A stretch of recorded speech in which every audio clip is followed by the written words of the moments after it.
Into Nkhani mwatsaranetsarana ndipo mune ndine yankhoso ndakumabayamba na imitu yake.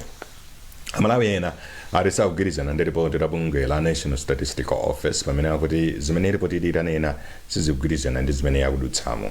Komiti ya nyumba ya malamulo yoona za ubale wa pa dziko lonse yapempha unduna oona za mayiko akunja kuti uganizire zobweretsa chiletso chopita ku South Africa.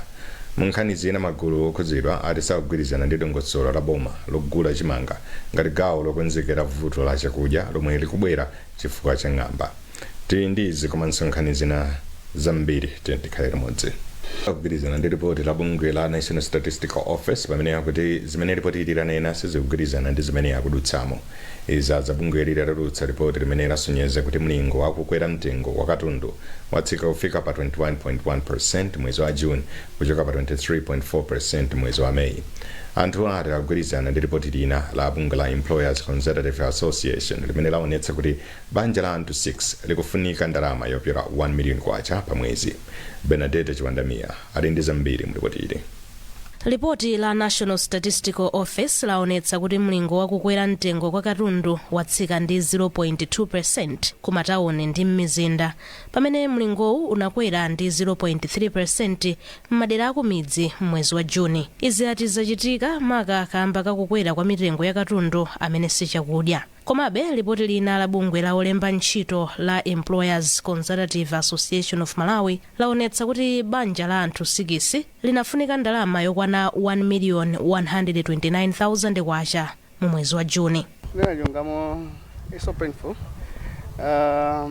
Cost of living Malawi kunoko yakwera kwambiri. And it's true that 1 million ndi yomwe imafunika kuti mwina mwake at least kuti munthu apangidwe sustain his family or her family.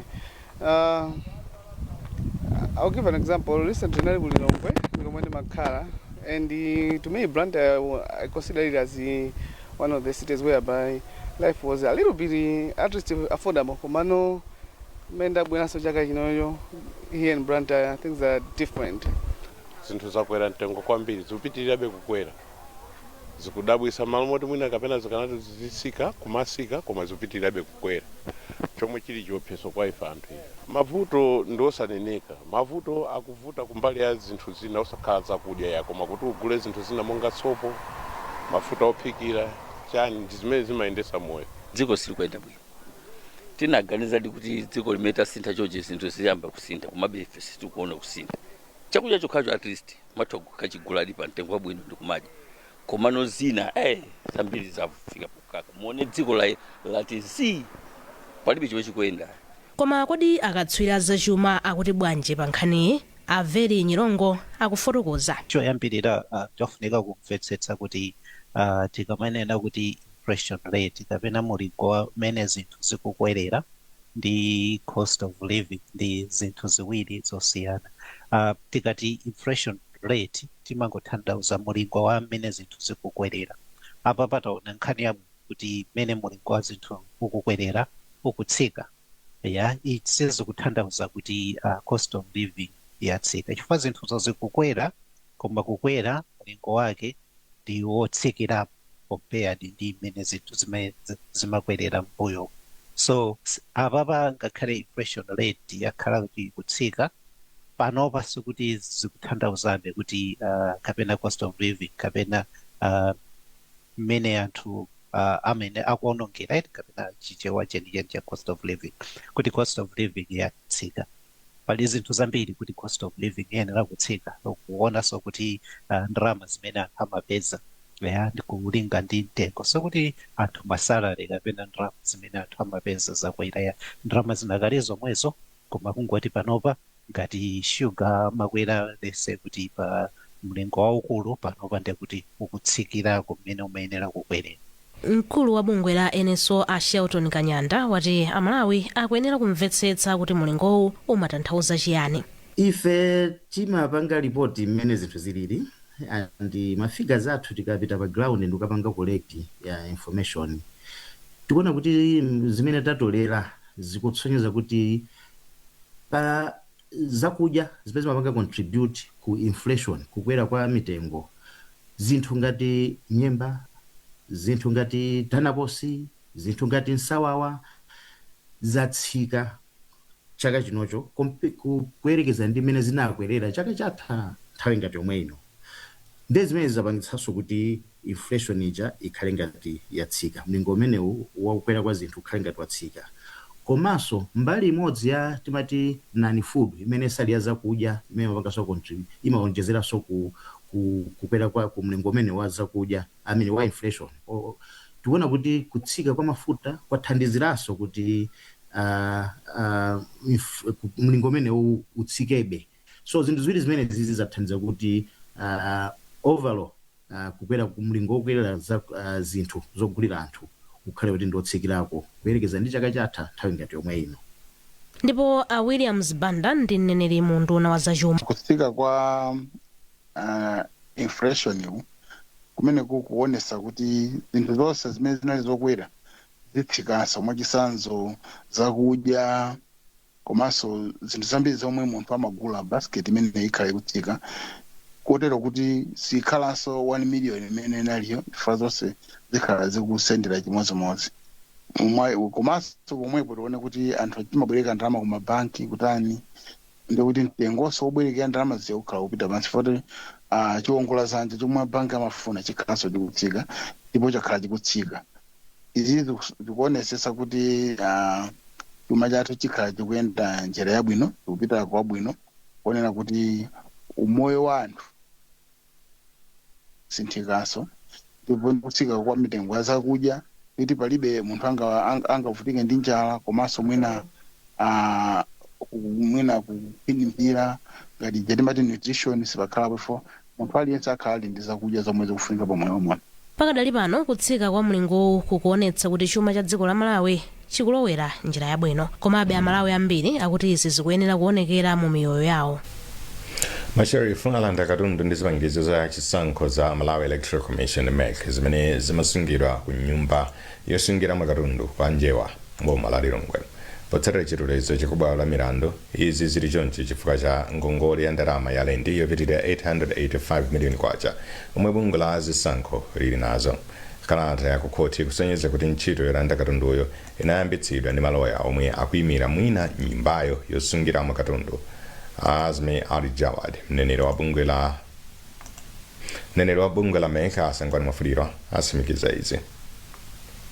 Komiti ya nyumba ya malamulo yoona za ubale wa pa dziko lonse yapempha unduna woona za maiko akunja kuti uganizire zobweretsa chiletso chopita ku South Africa. Komiti iyi yati Malawi ena akugwiritsa ntchito moona kuyika ndondomeko yobweretsa anthu mdziko muno ndipo chifukwa cha ichi boma likuononga ndalama za Nkhani. Tili ndi zambiri mu ripoti ili. Komiti yalimbikisanso nthambi yoona za anthu olowa ndi kutuluka mdziko muno kuti lilimbikitse chitetezo malire onse ndipo aziwunikira bwino anthu omwe akulowa ndi kutuluka mdziko muno. Malingaliro ena ndikuphatikizirapo kufulumira kuwunikiranso lamulo la nthambi ya immigration kuti achepetse kuchuluka kwa anthu olowa ndi kutuluka mdziko muno. Za chuma cha boma ndikalata anenetsa kuti ndithu a Department of Immigration and Citizenship aonetsetse kuti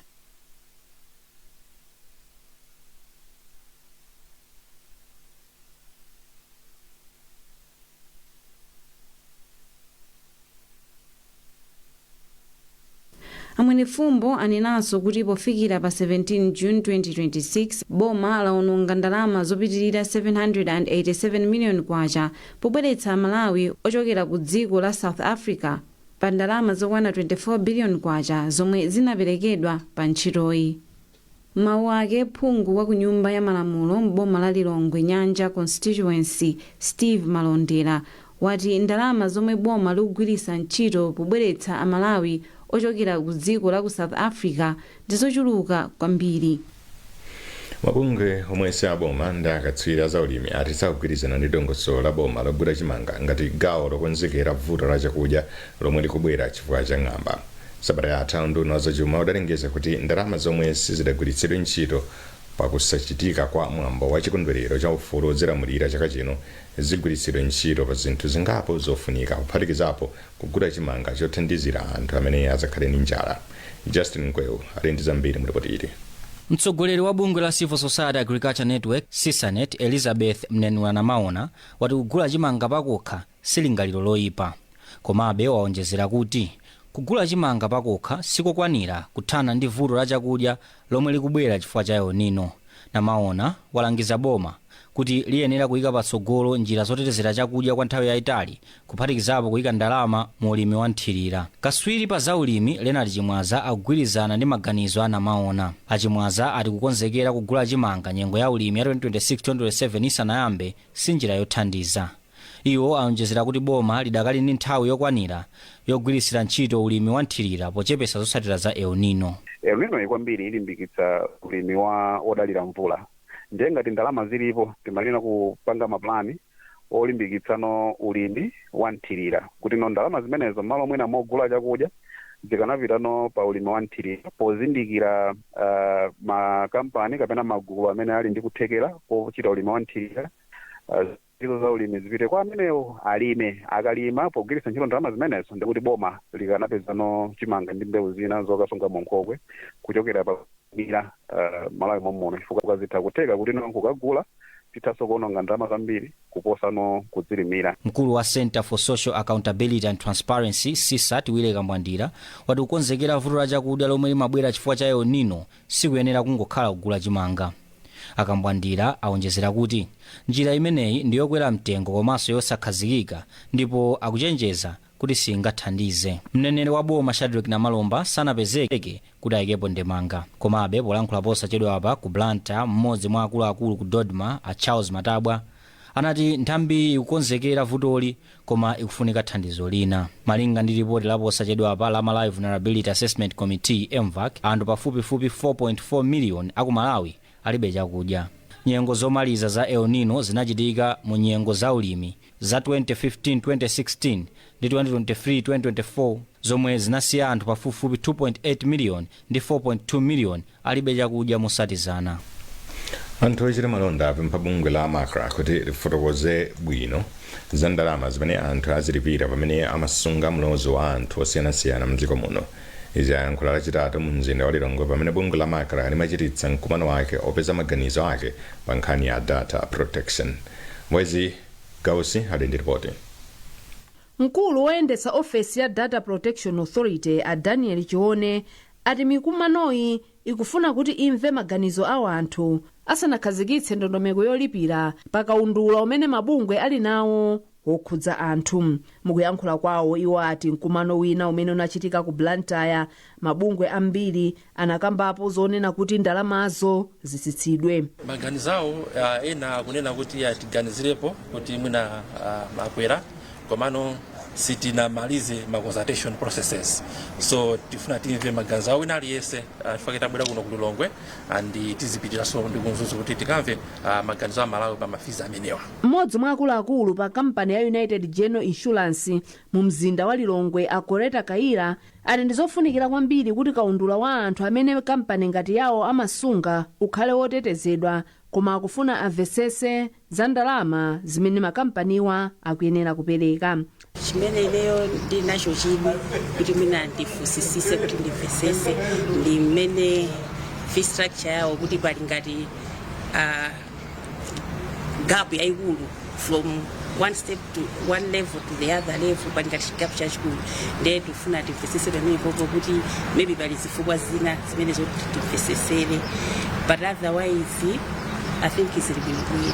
Pakadali pano bungwe la Makra lati mabizinesi ang'onoang'ono azilipira ndalama zokwana 50,000 kwacha pa chaka pamene makampani akuluakulu azilipira ndalama zokwana 7 miliyoni pa chaka.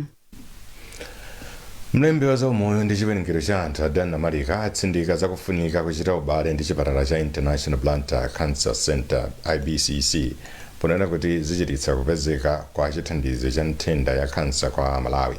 Iwo anenezi amene amayendera pa chipatalachi ndi kusayinirana mgwirizano ndi chipatalachi. Veronica Kafumpe waza ndi ripoti. Anamalika anayendera chipatala cha International Blantyre Cancer Center komwe anaona ntchito zosiyanasiyana zomwe chipatalachi chimapereka pothandiza odwala kansa ndi kusayinirana mgwirizano pakati pa boma ndi chipatalachi. iwo ati kuchita mgwirizano pakati pa boma ndi chipatalachi zithandiza kuchepetsa ndalama zomwe boma limagwiritsa ntchito potumiza odwala kansa kukalandira chithandizo kunja kwa dziko lino. Chipatala chino koyambira chinalo chipange panga treat cancer. Mapatient omwe amene timapititsa ku India, ku South Africa, chifukwa tinalibe zipangizo zimenezo. Pano tili ndi chipatala chino chimene chikugwirizana ndi chipatala china chimene tili nacho ku Lilongwe. Ndikuti muona kuti ku Malawi kuno ngakhale tili ndi zipatala ziwiri zimene sizokwanira. Choncho zinakomera boma kukhala ndi mgwirizano ndi chipatala chino. Ndipo wapampando wa chipatalachi a Thompson Mpinganjira ati chipatalachi chomwe chinayamba ntchito yake mu chaka cha 2024 sichinamangidwe ndi cholinga choti chidzipeza ndalama koma kupulumutsa miyoyo ya anthu.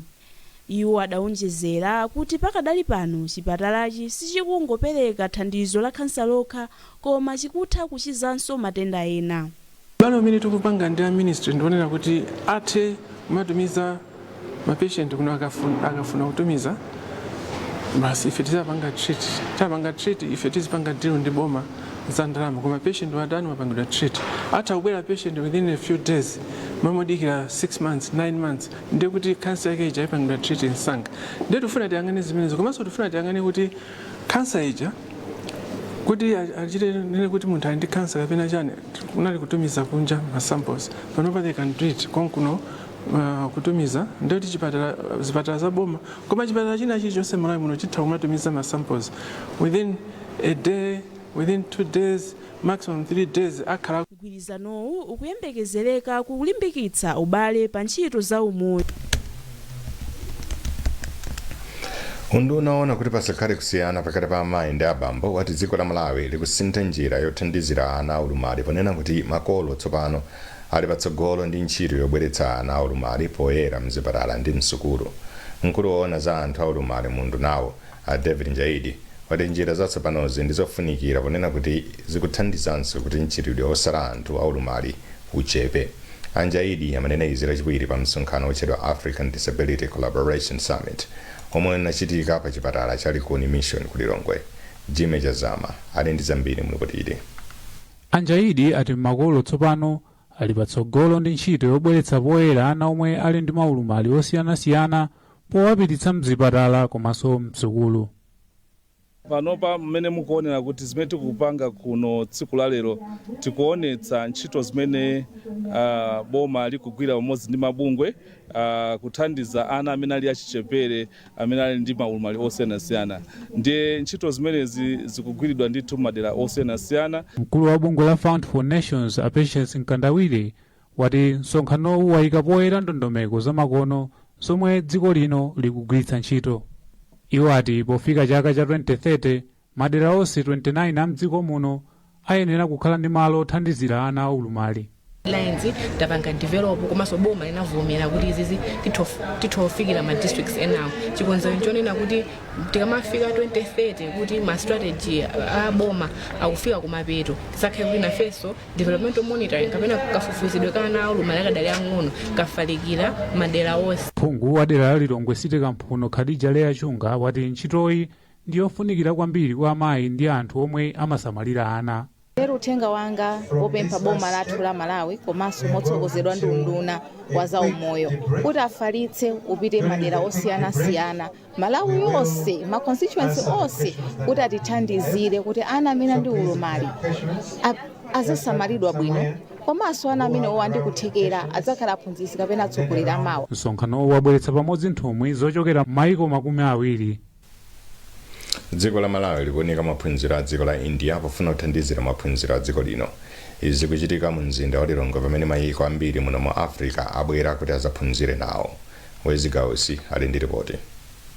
Nduna ya zamaphunziro a Bright Msaka ati mayiko muno mu Africa ndiogwirizana pofuna kuonesesa kuti mwana wina aliyense akulandira maphunziro oyenerera akadali wachichepere. Iwo ati dziko la India lili ndi kuthekera kothandiza mayiko amuno mu Africa chifukwa nalonso lidakumanako ndi umphawi komanso mavuto ena amene mayiko amu Africa amakumana nawo.